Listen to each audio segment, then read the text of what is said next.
जाती है, तैबा से मंगाई जाती है, सीनों में छुपाई जाती है, सीनों में छुपाई जाती है जी, सीनों में छुपाई जाती है। नहीं बोलते मैं सारे बोलो, सीनों में छुपाई जाती है, तौहीद की मैं प्यालों से नहीं, तौहीद की मैं सागर से नहीं, नजरों से पिलाई जाती है, नजरों से पिलाई जाती है, नजरों से पिलाई जाती है, नजरों से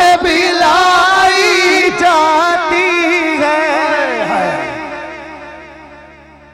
ये मेरे सोने नबी सल्लल्लाहु अलैहि वसल्लम दे आशिक एक दी गल छेड़ो तो दूसरे दी जनाब कमाल है, हर एक दी वक्त तो वक्त किस्सा है।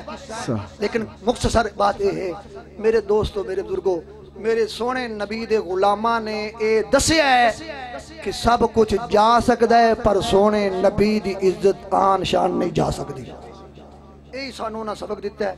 मेरे सोने नबी पाक आल औलाद उन्हां दा वेख लो, सैयदना अली अल मुर्तजा शेर खुदा करमल्लाहु वजहुल करीम, आप दी अजमत व शान क्या कहना। आप सैयदा तैयबा फातिमा ज़हरा सलामुल्लाह अलैहा, ओए हाय कायनात के अंदर ऐसी हस्ती अल्लाह ने क़यामत तक कोई नहीं पैदा कर दी।